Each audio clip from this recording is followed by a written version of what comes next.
اور جب بھی ہم ان کے بارے میں کتابوں میں پڑھتے ہیں سنتے ہیں تو کیا ہے ہم رش کرتے ہیں اور ہمارا دل چاہتا ہے کہ ہم بھی ان لوگوں میں شامل ہوں, ہمیں بھی ان لوگوں کا ساتھ نصیب ہو. لیکن ان کے ساتھ کو حاصل کرنے کے لیے اللہ تعالیٰ نے اس آیت میں شرط لگا دی ہے. اور کیا شرط لگائی ہے؟ اطیعوا اللہ والرسول, اطاعت کرنی ہے اللہ کی اور رسول کی. اگر تم چاہتے ہو کہ ان لوگوں کے ساتھ تم قیامت والے دن اٹھو, ان کے ساتھ تم رہو, تمہیں ان کی رفاقت نصیب ہو, ان کا ساتھ نصیب ہو, تو تمہیں کیا کرنا ہوگا؟ تمہیں اطیعوا اللہ و اطیعوا الرسول کرنا پر عمل کرنا ہوگا. اللہ کی اطاعت کرنی ہوگی اور اللہ کے رسول کی اطاعت کرنی ہوگی. تو لہٰذا ہم سمجھ لیتے ہیں کہ اطاعت ہوتی کیا ہے. اطاعت کیا ہے؟ ہم کہتے ہیں نا اطاعت اطاعت, لیکن ہم نے یہاں یہ سمجھنا ہے کہ اطاعت ہے کیا. شرعی, یہ عربی زبان کا لفظ ہے, اور اگر شرعی معنی اس کے دیکھے جائیں تو جن چیزوں کا حکم دیا گیا ہو انہیں بجا لانا, اور جن سے منع کیا گیا ہو منع ہو جانا, چاہے وہ مکروہ ہی کیوں نہ ہو. جیسے کل ہم نے پڑھا تھا نا کہ جو ایک تقوی والا شخص ہوتا ہے وہ مکروہ چیزوں کو بھی اپنی طرف سے چھوڑ دیتا ہے. حرام چیزوں حرام تو نہیں ہوتی لیکن وہ ناپسندیدہ ہوتی ہیں. تو اطاعت گزار شخص جو ہوتا ہے وہ مکروہ چیزوں کو بھی اپنی زندگی سے نکال دیتا ہے. اور اطاعت دو طرح سے ہوتی ہے. کیا؟ ایک ہوتی ہے ظاہری اطاعت اور ایک ہوتی ہے باطنی اطاعت. ظاہری اطاعت کیا ہے کہ ہم اللہ تعالیٰ کے تمام احکامات کو بجا لا رہے ہیں, نماز پڑھ رہے ہیں, روزہ بھی رکھ رہے ہیں, زکوٰۃ دے رہے ہیں, حج عمرے بھی کر رہے ہیں, ہر کام کر رہے ہیں. ٹھیک ہے, یہ ظاہری عبادات ہے جو سب کو نظر آ رہی ہیں. لیکن باطنی اطاعت, دوسری اطاعت جو ہوتی ہے وہ ہے باطنی اطاعت. اور باطنی اطاعت یہ ہے کہ جو بھی حکم اللہ تعالیٰ کا آ رہا ہے ہم اس پر عمل کر رہے ہیں, اس پر ہم نے دل کی خوشی سے راضی ہونا ہے, دل میں کسی قسم کی تنگی نہیں لانی. ایسی اطاعت کی اللہ تعالیٰ کو ڈیمانڈ ہے. دونوں ظاہر اور باطن میں فرق نہیں ہونا چاہیے. یہ ہے اطاعت. اور دیکھیں ہم کہتے ہیں ہمارا مذہب اسلام ہے, ہم مسلم ہیں, ہم مسلمان ہیں, تو اسلام کا مطلب ہی یہی ہے اطاعت اور فرما برداری. کیونکہ نبی صلی اللہ علیہ وسلم نے فرمایا کہ اسلام کا مطلب ہے اللہ کے حوالے اپنے آپ کو کر دینا, اپنے آپ کو اللہ کے حوالے کر دینا, سرنڈر کر دینا. اور حدیث میں آتا ہے نبی صلی اللہ علیہ وسلم نے فرمایا مومن فرما بردار اونٹ کی طرح ہوتا ہے, اسے جہاں لے جانا چاہے چل پڑتا ہے. یعنی جہاں ہم لے کے جانا چاہیں وہ وہاں پر چل پڑتا ہے, جھک جاتا ہے, اور جو کام کہا جائے اسے کرنے میں آر محسوس نہیں کرتا. ایسا ہوتا ہے مومن. اور اگر دیکھیں اطاعت کے اصول کو دیکھیں تو دنیا کی ہر چیز جو ہے وہ اللہ تعالیٰ کی اطاعت میں لگی ہوئی ہے. ہر چیز, سورج, چاند, ستارے, دیکھیں سب اللہ تعالیٰ کے فرما بردار ہیں. جس طرح اللہ تعالیٰ نے ان کو ڈیوٹی جو دی ہے وہ اس کو بخوبی انجام دے رہی ہیں اور کسی قسم کی کمی بیشی اس میں نہیں کر رہے. اور فرشتے بھی اللہ تعالیٰ کے انتہائی فرما بردار مخلوق ہیں.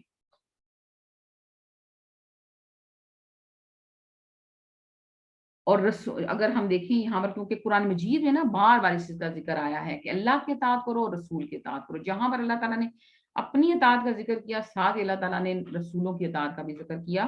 تو اس سے ہمیں کیا پتہ چلتا ہے کہ جو رسولوں کو جو بھیجنے کا مقصد تھا وہ یہی تھا کہ ان کی اطاعت کی جائے گی, ان کی اطاعت لازم ہے, اسی لیے رسولوں کو بھیجا گیا تھا. اور کسی بھی شخص کے ایمان کی علامت یہی ہے کہ وہ اللہ اور اس کے رسول کی اطاعت کرتا ہو. اور جو ایمان والے ہوتے ہیں نا قرآن مجید میں ان کی بھی صفت بتائی گئی ہے کہ جو مومن ہوتا ہے وہ کیا کہتا ہے, سمعنا و اطعنا, کہ جو حکم ہم نے سن لیا بس اب ہم نے اس کی اطاعت کرنی ہے. پھر کیا ہوتا ہے کہ اطاعت میں کیا آتا ہے کہ جب ایک شخص پکا ارادہ کر لیتا ہے کہ میں نے اللہ اور رسول کی اطاعت کرنی ہے تو پھر کیا ہے کہ اس کی سوچ ایسی اطاعت کرنی ہے کہ پھر ہماری سوچ, ہمارے معاملات, ہماری خواہشات, ہمارے جذبات, ہماری دلچسپیاں, ہماری محبتیں, ہماری نفرتیں, ہمارے ڈیلی روٹین کے کام, ہمارے ایونٹس, سب کے سب اللہ تعالیٰ اور رسول صلی اللہ علیہ وسلم کی اطاعت میں رنگ جائیں. جس طرح اللہ اور رسول نے ہمیں کہا ہے ہم ان کو ویسا ہی جو ہے بجا لائیں. ایسی اطاعت جب ہوگی تو انعام یافتہ لوگوں کا ساتھ نصیب ہوگا. کیا ہے؟ وَمَن يُطِعِ اللَّهَ وَالرَّسُولَ فَأُولَٰئِكَ مَعَ الَّذِينَ أَنْعَمَ اللَّهُ. کیا اللہ تعالیٰ کہہ رہے ہیں کہ اللہ اور رسول کی اطاعت کرو اور کیا ہوگا؟ تو پھر تمہیں ساتھ نصیب ہوگا جن لوگوں پر اللہ تعالیٰ نے انعام کیا. تو اس طرح کی اطاعت کی ڈیمانڈ ہے کہ ہمارا ہر زندگی کا معاملہ اٹھنے سے لے کر سونے تک اور دن کی پوری روٹین، ہماری سوچیں، ہر چیز جو ہے نا، ہماری دلچسپیاں، سب کچھ جو ہے نا وہ کیا ہو جائے؟ اللہ رسول کے تابع ہو جائے. تو پھر کیا ہوگا؟ ان لوگوں کا ساتھ نصیب ہوگا. کن لوگوں کا؟ انبیاء کا، صدیقین کا، شہداء کا اور صالحین کا. اور انبیاء کون ہوتے ہیں؟ یہ اللہ تعالیٰ کے وہ خاص بندے ہیں، وہ اللہ تعالیٰ کے چوزن پیپل ہیں جن کو اللہ تعالیٰ نے سب انسانوں پر فضیلت بخشی ہے. کوئی عام لوگ نہیں ہیں، بلکہ ان کو اللہ تعالیٰ نے وحی کے ذریعے نبوت کے عہدے پر فائز کیا ہے اور لوگوں کی ہدایت کے لیے بھیجا اللہ تعالیٰ نے ان کو. ان لوگوں کا اللہ تعالیٰ کہتے ہیں تمہیں میں ساتھ نصیب کروں گا. صدیقین کا دوسرے نمبر پہ صدیقین آ رہے ہیں. اور صدیقین کون لوگ ہیں؟ یہ ہیں سچ بولنے والے، سچائی کی تصدیق کرنے والے، سچائی کو تلاش کرنے والے، سچائی سے محبت کرنے والے، نبی صلی اللہ علیہ وسلم کے فرما بردار،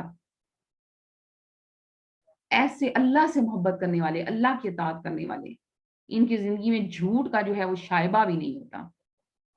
جیسے حضرت ابو بکر صدیق رضی اللہ تعالیٰ عنہ، حضرت عائشہ کا بھی دیکھیں ٹائٹل صدیقہ تھا، حضرت عائشہ صدیقہ رضی اللہ تعالیٰ عنہ. اور قرآن مجید میں اللہ تعالیٰ میں حضرت مریم کو بھی صدیقہ ہی کہا گیا کہ حضرت مریم جو تھی وہ صدیقہ تھی، سچی تھی، اللہ اور اس کے رسول سے محبت کرنے والی تھی، اللہ تعالیٰ کی اطاعت گزار تھی. تو ہم نے اپنا جائزہ لینا ہے کہ اگر ہم ان لوگوں کا ساتھ چاہتے ہیں تو ہم کتنے سچے ہیں، ہم کتنا سچ کو پسند کرتے ہیں. اور جب قرآن اور سنت کی کوئی بھی بات ہمارے سامنے بیان کی جاتی ہے تو ہم کتنا سچائی کے اوپر، اس سچائی کے اوپر قائم ہو جاتے ہیں. جائزہ لینا ہے ہم نے. اور تیسری جو کیٹیگری آ رہی ہے وہ آ رہی ہے شہداء کی. اور شہداء میں دو شہداء جو ہے نا، ایک تو شہید جو اللہ کی راہ میں کلمہ حق کو بلند کرتے ہوئے مارا جائے، ان کا ساتھ بھی نصیب ہوگا. اور ایک شہید شاہد سے نکلا ہے اور گواہ کو بھی کہتے ہیں. یعنی جب بھی حق سامنے آ جائے تو کیا کرنا ہے؟ اس نے انکار نہیں کرنا بلکہ گواہی دینی ہے کہ یہ جو بات اللہ اور رسول کی بات ہے یہ سچی ہے. کیا ہم اس طرح سٹینڈ لیتے ہیں؟ جب بھی قرآن اور حدیث کی بات آتی ہے یا قرآن اور حدیث کے منافی کوئی بات آتی ہے تو ہم اس کے خلاف سٹینڈ لیتے ہیں کہ یہ بات غلط ہے، قرآن اور حدیث تو یہ بتاتی ہے. اور جب بھی قرآن اور حدیث کی بات آتی ہے تو کیا اس کے حق میں ہم گواہی دیتے ہیں، ہم اس کو آگے پہنچاتے ہیں، اس بات کو بیان کرتے ہیں؟ اس چیز کا ہم نے جائزہ لینا ہے. اور چوتھی کیٹیگری کس کی آ رہی ہے؟ صالحین کی. اور صالح کون لوگ ہوتے ہیں؟ ہر وہ شخص جو اللہ کے حقوق دینے والا ہوتا ہے اور بندوں کے حقوق بھی دینے والا ہوتا ہے. یعنی اللہ کا کے بھی حقوق دیتا ہے اور بندوں کے حقوق پر بھی قائم رہتا ہے. بہت نرم دل، بہت لوگوں کا خیر خواہ، ہر کا خیر خواہ، اپنے شر سے دوسروں کو محفوظ رکھنے والا شخص جو ہوتا ہے وہ صالح لوگ ہوتا ہے. تو ایسے صالح لوگوں کا اللہ تعالیٰ کہتے ہیں وَحَسُنَ أُولَٰئِكَ رَفِیقًا، کہ کتنے ہی اچھے رفیق ہیں یہ. تو تھوڑا سا ہم رفیق کو بھی سمجھ لیتے ہیں کہ رفیق ہوتا کون ہے. کون ہوتا ہے رفیق؟ ساتھی کو ہم کہتے ہیں نا، ہم کہتے ہیں ساتھی. اور دیکھیں اگر عام اپنی ڈیلی روٹین کا ہم جائزہ لیتے ہیں نا تو دو لوگ جو ساتھی بنتے ہیں، ٹھیک ہے، وہ اسی وقت تک ان کا ساتھ چلتا رہتا ہے جب تک ان کی ذہنی ہم آہنگی رہتی ہے، ان کی عادتیں ایک جیسی ہوتی ہیں، ان کی پسند ناپسند ایک جیسی ہوتی ہے، تو ان کا ساتھ چلتا رہتا ہے. ایک دوسرے کے لیے نرم ہوتے ہیں، ایک دوسرے کے لیے خیر خواہ ہوتے ہیں.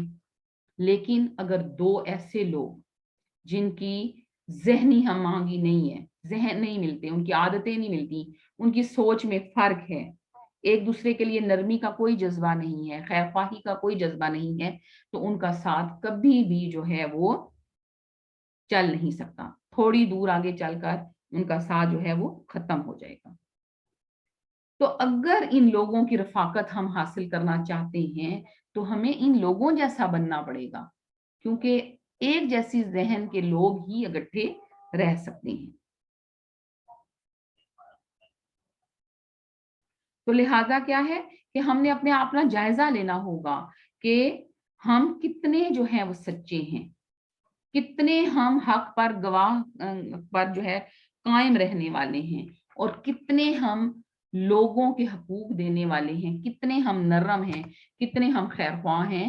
ہم نے اپنا جائزہ لینا ہے اور اپنے اندر یہ صلاحیتیں پیدا کرنی ہیں، ہمیشہ سچ کو سننا ہے، سچ کو پسند کرنا ہے، ہمیشہ قرآن اور سنت کا دفاع کرنا ہے، اس کے حق میں بات کرنی ہے، تصدیق کرنی ہے اس کی، اور ہمیشہ دوسروں کے لیے خیر خواہ بن کے زندگی گزارنی ہے، نرم رہنا ہے۔ تو جب ہم اس طرح کے جذبات رکھیں گے تو تبھی ہمیں ان کا ساتھ نصیب ہوگا۔ انبیاء وہ تو چوزن پیپل تھے، صدیقین کا، شہداء کا اور صالحین کا ساتھ نصیب ہوگا جب ان جیسے ہم طور طریقے اور ان جیسی عادات کو اپنانے کی کوشش کریں گے۔ کیوں؟ کیونکہ ایک جیسے ذہن کے لوگ ہی اکٹھے چل سکتے ہیں اور ان کا ساتھ قائم رہتا ہے۔ اور اگر اس آیت کا شان نزول دیکھیں تو کیا ہے کہ یہ جو آیت تھی، آیت نمبر 69 سورہ نساء، اس کا شان نزول یہ بتایا جاتا ہے کہ حضرت عائشہ رضی اللہ تعالیٰ عنہ کہتی ہیں کہ ایک آدمی نبی صلی اللہ علیہ وسلم کے پاس آیا اور کہنے لگا، اے اللہ کے رسول، آپ صلی اللہ علیہ وسلم مجھے میری جان سے بھی زیادہ محبوب ہیں، میرے اہل و عیال سے بھی زیادہ محبوب ہیں، مجھے اپنے بیٹے سے بھی زیادہ محبوب ہیں، جب میں گھر میں ہوتا ہوں، جب آپ مجھے یاد آتے ہیں تو مجھ سے صبر نہیں ہوتا، اور میں آپ صلی اللہ علیہ وسلم کے پاس آ جاتا ہوں اور دیدار کر لیتا ہوں اور اپنی آنکھیں ٹھنڈی کر لیتا ہوں، لیکن جب مجھے آپ صلی اللہ علیہ وسلم کی موت اور اپنی موت یاد آتی ہے تو میں سوچتا ہوں کہ آپ صلی اللہ علیہ وآلہ وسلم تو جنت میں داخل ہو جائیں گے اور انبیاء کے ساتھ بلند درجوں پر ہوں گے، اور اگر میں جنت میں داخل ہوا تو مجھے اندیشہ ہے کہ میں آپ کو دیکھ نہ سکوں گا، یعنی آپ تو اعلیٰ درجے پہ ہوں گے اور میں نچلے کسی درجے میں ہوں گا۔ تو نبی صلی اللہ علیہ وسلم نے کوئی جواب نہ دیا کہ جبرائیل علیہ السلام آئے اور یہ آیت نازل ہوئی۔ کیا آیت نازل ہوئی؟ اس کا ترجمہ ہے کہ اور جو لوگ اللہ اور اس کے رسول صلی اللہ علیہ وآلہ وسلم کی اطاعت کرتے ہیں وہ قیامت کے روز ان لوگوں کے ساتھ ہوں گے جن پر خدا نے بڑا فضل کیا، یعنی انبیاء، صدیقین، شہید، نیک لوگ، اور ان لوگوں کی رفاقت بہت ہی خوب ہے۔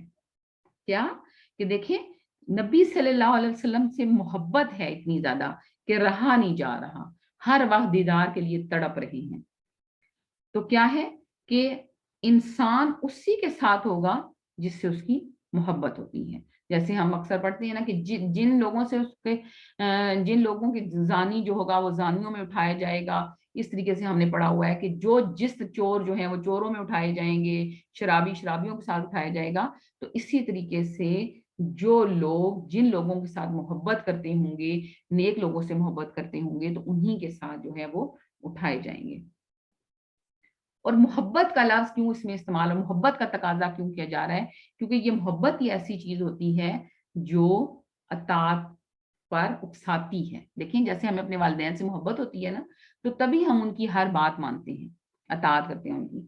تو اسی طریقے سے نبی صلی اللہ علیہ وآلہ وسلم سے محبت جو ہے وہی انسان کو اپنے ہر ارادے، ہر سوچ، اپنی ہر بات، اپنے ہر کام میں کیا کرتی ہے، ان کا اطاعت گزار بنا دیتی ہے۔ جب ایک شخص کو نبی صلی اللہ علیہ وسلم سے محبت ہوتی ہے نا تو تبھی وہ ان کے ہر عمل کی اطاعت کرتا ہے۔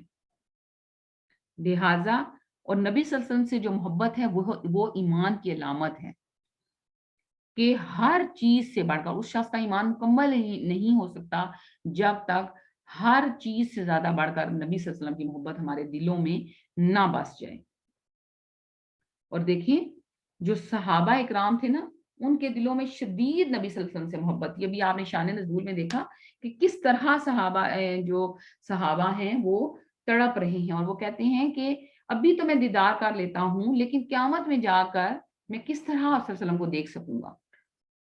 تو صحابہ کی اگر زندگیاں دیکھیں نا تو انہیں بہت زیادہ نبی صلی اللہ علیہ وآلہ وسلم سے محبت تھی, اور یہ محبت کا جذبہ تھا کہ پھر انہوں نے نبی صلی اللہ علیہ وآلہ وسلم کی کسی بھی بات کا انکار نہیں کیا. اور رضی اللہ کا دیکھیں ٹائٹل انہوں نے حاصل کر لیا.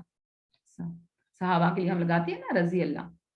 تو ایک بہت پیارا واقعہ ہے نبی صلی اللہ علیہ وسلم کی سے محبت کا کہ ایک صحابی تھے حضرت اسید بن حذیر رضی اللہ تعالیٰ عنہ. حذیر رضی اللہ تعالیٰ عنہ ان کے بارے میں آتا ہے کہ یہ مدینہ کے دور میں اسلام انہوں نے قبول کیا ہے, اور وہ کہتے ہیں کہ جب سے میں نے اللہ کا کلام سنا اور نبی صلی اللہ علیہ وسلم کے دستے مبارک پر اسلام قبول کیا تو مجھے اللہ کے کلام سے بھی شدید محبت ہوگی اور رسول اللہ صلی اللہ علیہ وسلم سے بھی شدید محبت ہوگی. اور دیکھیں اللہ کے کلام سے محبت ہونا اسی چیز کی علامت ہے کہ ہم اللہ تعالیٰ سے محبت کرتے ہیں. اور پھر جب اللہ تعالیٰ سے محبت ہوتی ہے تو پھر انسان اللہ کے کلام سے محبت کرتا ہے اور پھر قرآن کے ساتھ جڑ جاتا ہے اور پھر قرآن کی تلاوت کرتا ہے, پھر خوبصورت آوازیں پڑھتا ہے. تو یہی حال حضرت اسید بن حذیر رضی اللہ تعالیٰ عنہ کا تھا کہ ایک تو اللہ تعالیٰ نے ان کو آواز بھی بڑی پیاری دے رکھی تھی, اور یہ پھر انہوں نے کیا کیا کہ جب اللہ کے کلام سے ان کو محبت ہوئی نا تو یہ اٹھتے بیٹھتے ہر وقت کسی بھی جگہ پر بیٹھے ہوئے ہیں تو یہ ان جو ہے نا کیا کرتے تھے, قرآن کو اونچی آواز میں پڑھنا شروع کر دیتے تھے, تلاوت شروع کر دیتے تھے اپنی, یعنی اللہ سے اور اللہ کے کلام سے محبت کا اس طرح یہ اظہار کرتے تھے کہ پھر انہوں نے اپنی زندگی میں کہیں پر بھی گئے تو انہوں نے کیا کیا کہ قرآن کی تلاوت جو ہے وہ اونچی آواز میں شروع کر دیتے تھے. ہر وقت ان کی زبان پر قرآن مجید جاری رہتا تھا.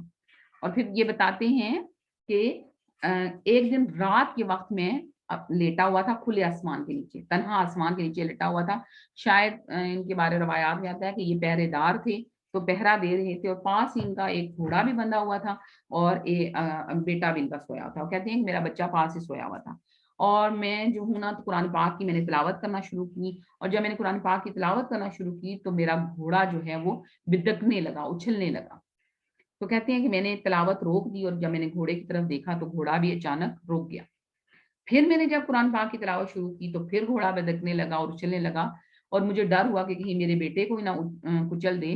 تو میں نے کہا کہ اٹھ کے جاؤں اور اس کی جگہ جو ہے وہ تبدیل کر دوں. اور کہتے ہیں کہ جب میں اٹھنے لگا تو میں نے آسمان کی طرف نظر اٹھائی تو دیکھا کہ ایک روشن بدلی ہے وہاں پر, اور اس کے ساتھ ایسے کندیلیں لٹک رہی ہیں جیسے چراغ سے نہیں ہوتے وہ لٹک رہی ہیں. اور جب میں نے تلاوت بند کر دی تو وہ جو کندیل, وہ جو بدلی سی ہے, روشن بدلی سی, وہ کیا ہے, وہ آسمان کی طرف اٹھ کے چلی جاتی ہے اور آسمان پر غائب ہو جاتی ہے. اور کہتے ہیں کہ صبح جب میں اٹھا اور میں نے یہ سارا ماجرا نبی صلی اللہ علیہ وسلم کو جا کر سنایا تو آپ صلی اللہ علیہ وآلہ وسلم نے فرمایا اسید وہ فرشتے تھے جو آسمان سے تمہاری تلاوت سننے کے لیے اتر رہے تھے, اور اگر تم اپنی تلاوت کا سلسلہ جاری رکھتے تو فرشتے زمین پر اترتے یہاں تک کہ ہم بھی انہیں اپنی آنکھوں سے دیکھ لیتے. تو کیا ہے کہ جن لوگوں کے دلوں میں اللہ اور اللہ کے کلام کی محبت پڑ جاتی ہے تو اللہ کی تمام مخلوق, اللہ کے فرشتے بھی ان سے محبت کرنے لگتے ہیں. پھر یہ صدیقین, شہداء, صالحین بھی ان سے محبت کرنے لگ پڑتے ہیں. اور پھر نبی صلی اللہ علیہ وسلم کی محبت کا وہ یہ کا جو اگر انداز دیکھیں ان کا کہ وہ کس طرح نبی صلی اللہ علیہ وسلم سے محبت کرتے تھے, تو روایات میں اس طریقے سے آتا ہے کہ حضرت اسید رضی اللہ عنہ کہتے ہیں کہ جس دن سے میں نے نبی صلی اللہ علیہ وسلم کے دستے مبارک پر اسلام قبول کر لیا تھا نا تو مجھے آپ صلی اللہ علیہ وسلم سے شدید ترین محبت ہو گئی تھی, اور میری اس شدید محبت میں میری سب سے بڑی حسرت یہ تھی کہ میں کسی طریقے سے نبی صلی اللہ علیہ وسلم کے جسم اقدس کو چوم لوں. کیونکہ اکثر ہوتا ہے نا کہ جیسے گھر میں کوئی چھوٹا بچہ ہے دیکھیں تو ہمیں اس سے محبت ہوتی ہے تو آتے جاتے اس سے جو ہے نا وہ سب چوم رہے ہوتے ہیں اس کو, دادا دادی بھی اور سب جو ہے اس کو چوم رہے ہوتے ہیں. ایک محبت کا ایک انداز ہوتا ہے چومنا. تو وہ کہتے ہیں کہ مجھے اتنی زیادہ محبت ہو گئی تھی, میں کہتا تھا کوئی مجھے بہانہ ملے, کوئی موقع ملے اور میں نبی صلی اللہ علیہ وسلم کے جسم کو چوم دوں. تو اللہ ایسی میرے دل میں یہ خواہش ہر وقت اٹھتی رہتی تھی, اور پھر اللہ تعالیٰ نے مجھے زندگی میں یہ موقع بھی دے دیا. کیا ہوا کہ ایک دن میں اسی طرح بیٹھا ہوا تھا تو محفل میں تو نبی صلی اللہ علیہ وسلم پیچھے سے آئے اور انہوں نے مجھے چٹکی کاٹی. نبی صلی اللہ علیہ وسلم کا ایک دوستانہ تعلق کا انہوں نے اپنا اظہار کیا, محبت کا اظہار کیا. تو کہتے ہیں کہ میں نے کہا کہ نبی صلی اللہ علیہ وسلم آپ نے مجھے چٹکی کاٹی ہے، تو مجھے تو بغل کے نیچے انہوں نے چٹکی کاٹی نا، تو انہوں نے کہا کہ آپ نے مجھے چٹکی کاٹی ہے تو مجھے درد ہوا ہے. تو آپ صلی اللہ علیہ وسلم نے کہا کہ اچھا تمہیں درد ہوا ہے تو چلو مجھے بھی کاٹ لو، یعنی آپ صلی اللہ علیہ وسلم کا بدلہ لے لو. عدل کا آپ صلی اللہ علیہ وسلم کے اندر بہت زیادہ عدل کی صفت پائی جاتی تھی.